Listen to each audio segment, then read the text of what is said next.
आज जज साहब ने डीपीओ सरगोदा का केस था को पर्सनली बुलाया हुआ था, एमओ को बुलाया हुआ था, डॉक्टर जो थे। आज वो साल के बाद रिपोर्ट बना के ले आए हैं। 5 दिन का टाइम जज साहब ने उन्हें दिया हुआ था, वो 5 दिनों के बाद आज वो, यानी जब प्रेशर पड़ा है हाई कोर्ट के जज साहब ने डीपीओ को पर्सनली बुलाया तब वो केस क्लियर हुआ है। यानी बात कहने का मतलब ये है कि हम चूँकि लॉ की बात कर रहे हैं, हम प्रोसेस की बात कर रहे हैं, हम एसओपीज़ की बात कर रहे हैं कि किस तरह पुलिस काम करती है, किस तरह अदालतें काम करती है, तो उसमें जो चोरी वाला मामला है वो मुद्दई को अगर पुलिस से रिलीफ ना मिले या उसको ये खदशा हो कि मुझे ये मेरा माल नहीं रिकवर कराएंगे, तो वो कंसर्न मजिस्ट्रेट के पास जाके दरख्वास्त दे, जो थाने का मजिस्ट्रेट साहब होते हैं।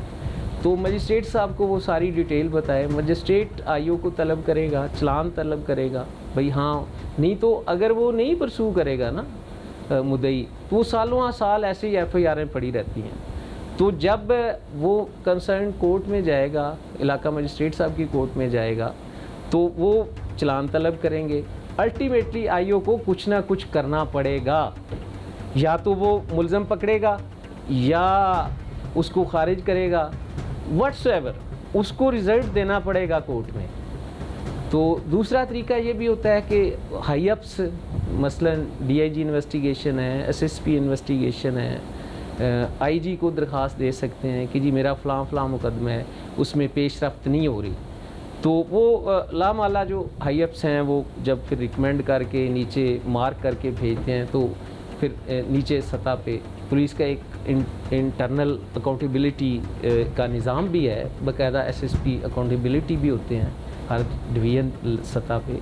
तो वो जब ऊपर से प्रेशर पड़ता है थ्रू प्रॉपर चैनल कोर्ट के ज़रिए या हाई अप्स के ज़रिए, पुलिस हाई अप्स के ज़रिए, तो फिर लामाला नीचे जाके आईओ को उसको रिज़ल्ट देना पड़ता है। तफ्तीश का इख्तियार तो आईओ का है ना। अब आपका करोड़ रुपए की चोरी हो गई है, तो आईओ एक मुलज़िम को पकड़ लेता है। अब ये भी चीज़ देखनी पड़ेगी कि आया क्या वही मुलज़िम है आपका, कि या कि उसको कार्रवाई डालने के लिए किसी, अब होता क्या है,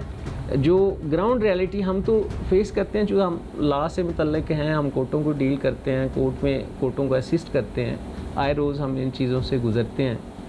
तो समटाइम्स ऐसा भी होता है, बल्कि अक्सर ऐसा होता है कि कोई एक आधा चोर जब पकड़ा जाता है, तो जितनी मालूम वारदातें होती हैं, चोरियों की वक़ुआ जात होते हैं, तो वो उसके खाते में डाल देते हैं, हालांकि असल वो चोर नहीं होता। तो उससे जो माल रिकवर होता है फिर थोड़ा थोड़ा करके मुख्तलिफ़ खातों में, मुख्तलिफ़ वक़ुआ जात में डाल के फिर वो रिटर्न भी करते हैं। होना तो ये चाहिए ना कि जेन्युइन चोर पकड़ा जाए और जेन्युइन उससे जो रिकवरी है वो पूरी की पूरी ली जाए, ताकि जो मुद्दई है उसके दुखों का मदावा हो जाए, उसको वो कंपनसेट हो जाए, उसकी जो चीज़ एक गुम हुई थी या